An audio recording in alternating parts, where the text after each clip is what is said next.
Self study NDA exam को crack करने में सबसे बड़ा रोल प्ले करती है। कोई जो आपको पढ़ा रहा है वो एक तरफ और जो आप सेल्फ स्टडी करते हैं वो एक तरफ। आज इस वीडियो के थ्रू हम आपको बताने वाले हैं कि कैसे आप अपनी सेल्फ स्टडी प्लान को बना सकते हैं और उस प्लान के थ्रू कैसे आप नेशनल डिफेंस अकेडमी जाने का प्लान, अपना सपना साकार कर सकते हैं। बट उससे पहले मेरा आपसे कंसर्न ये है कि आपको सही में ये पता है कि सेल्फ स्टडी के मायने क्या होते हैं, सेल्फ स्टडी होती क्या है। आज की डेट में बच्चे यूट्यूब से पढ़ने को सेल्फ स्टडी मान बैठते हैं और उन्हें ये लगता है कि हम सेल्फ स्टडी कर रहे हैं, लेकिन ऐसा नहीं होता। क्या इस क्वेश्चन का आंसर ये है कि मैंने यूट्यूब से पढ़ लिया है, मेरे पास कोई पेड कोर्स नहीं है, इसलिए मैं सेल्फ स्टडी करता हूँ या करती हूँ? But that answer is wrong. ये सेल्फ स्टडी के मायने नहीं है। चाहे कोई बच्चा ऑफलाइन पढ़े या फिर कोई बच्चा ऑनलाइन पढ़े, सेल्फ स्टडी दोनों को करनी पड़ेगी, चाहे वो ऑफलाइन का हो या फिर ऑनलाइन का। हर कोई आपको रिसोर्सेज प्रोवाइड कराता है और ये वो नहीं बोलता कि इसके आगे और कुछ नहीं आएगा, ये ही है जो मैंने आपको प्रोवाइड करा है, बस यही आएगा, इसके अलावा और कुछ नहीं आने वाला है। ये आपको नहीं बोलता, आपको सेल्फ स्टडी करनी ही पड़ेगी। आप प्लीज़ इसको कंफ्यूजिंग का पार्ट ना बनाएं कि मैंने अगर यूट्यूब से पढ़ लिया तो मैं सेल्फ स्टडी कर रहा हूँ। मैं हमेशा डिफेंस वाले बच्चों को यही सजेस्ट करती हूँ कि go for a paid course. अगर आप वाकई बिल्कुल सीरियस एस्पिरेंट हो और आपको बिल्कुल लगन से तैयारी करनी है तो प्लीज़ आप पेड कोर्स ले लें। वाईटी चैनल्स पे आजकल क्या चल रहा है, हर कोई अपने चैनल पे शॉर्ट क्वेश्चंस ले आता है और उसके थ्रू समझाने की कोशिश करता है कि हमारे पेड कोर्स में ये वाली चीज़ें डिटेल में पढ़ाई जाती हैं। इससे बच्चे क्या सोचते हैं कि इन क्वेश्चन से हमारे सारे डाउट सॉल्व हो जाएंगे और हमारी तैयारी पूरी हो जाएगी।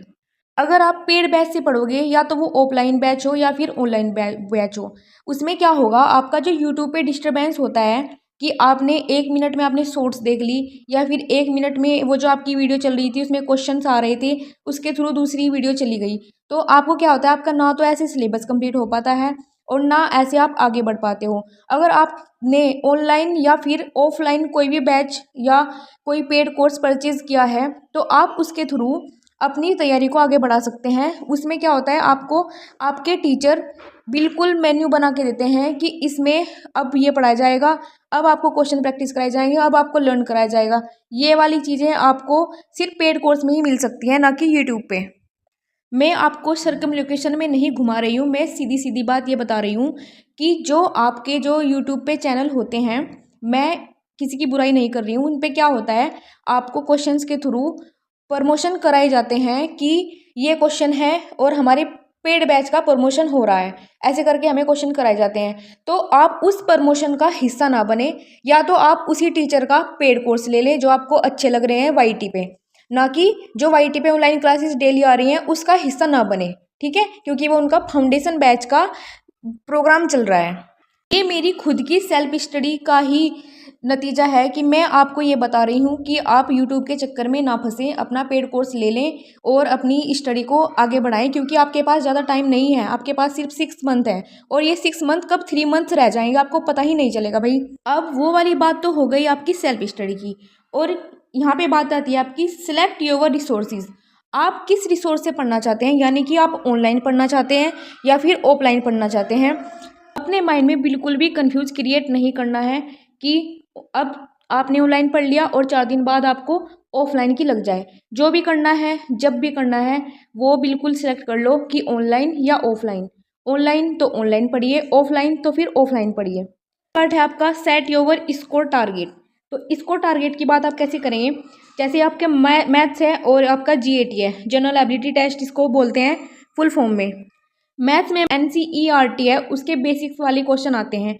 तो मैथ्स में तो कुछ चैप्टर ऐसे होंगे कि आपकी उंगलियों पे होंगे या बिल्कुल अच्छे से आते होंगे।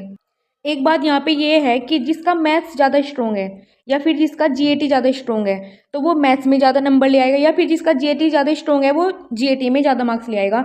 ये मैंने आपको कल की वीडियो में बताया था कि 25% मार्क्स आपको लेके ही आने हैं हर एक सब्जेक्ट में, जीएटी हो या फिर मैथ्स हो। मैथ्स में अगर आपको ज़्यादा इंटरेस्ट है तो आप मैथ्स में अच्छा करने की कोशिश करें।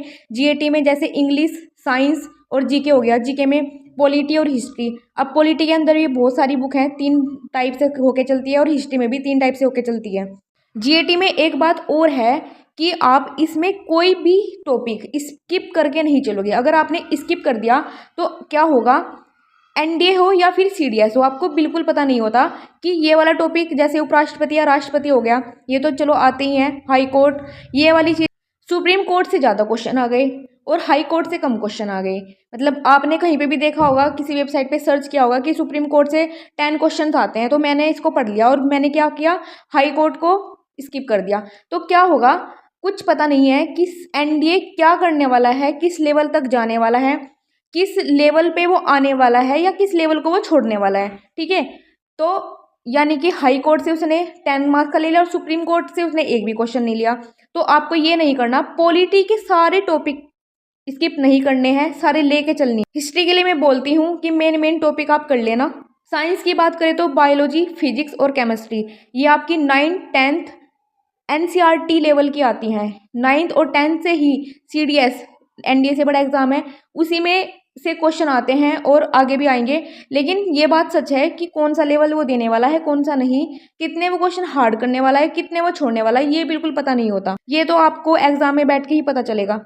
इसलिए आप प्लीज़ जीएटी के पेपर में या जीएटी को जब आप पढ़ें तो सारे टॉपिक लेके चलने हैं, सिलेबस कंप्लीट करना है, उसके बाद आपको आगे बढ़ना है। और सबसे इम्पोर्टेंट बात यह है कि अगर आपने मैथ्स का सिलेबस कंप्लीट कर लिया तो प्लीज़ उसके मॉक ज़रूर लगाइए, मेरी आपसे रिक्वेस्ट है। अगर आपके मॉक में अच्छे नंबर आते हैं तो आपको पता लग जाएगा कि मैंने आज जो स्कोर किया है उसमें मेरे 25% मार्क्स बन के चल रहे हैं। और जीएटी अगर आपका अच्छा है तो आप उसका भी मॉक दे के चलना, आपको अवेलेबल होंगे मॉक जहाँ पे भी फ्री होंगे, या फिर आप पेड कर लेना, हर चीज़ पेड ही करके चलो भाई, क्योंकि बिल्कुल भी टाइम नहीं है आपके पास। जीएटी को प्लीज़ स्किप मत करना। मैं मानती हूँ कि इसमें सिलेबस बहुत ही ज़्यादा है, लेकिन इसको स्किप करोगे या फिर ये सोचोगे कि इसमें से मार्क्स कमाएंगे या इस वाले सब्जेक्ट से, पॉलिटी से या हिस्ट्री से कम नंबर आते हैं, इसका तो आएगा ही नहीं, तो वो आपकी गलत फहमी होगी, आप उसमें फंस जाओगे और फिर एग्ज़ाम में जाके पछताओगे। ठीक है, मौका एक बार मिलता है, बार बार किसी को नहीं मिलता।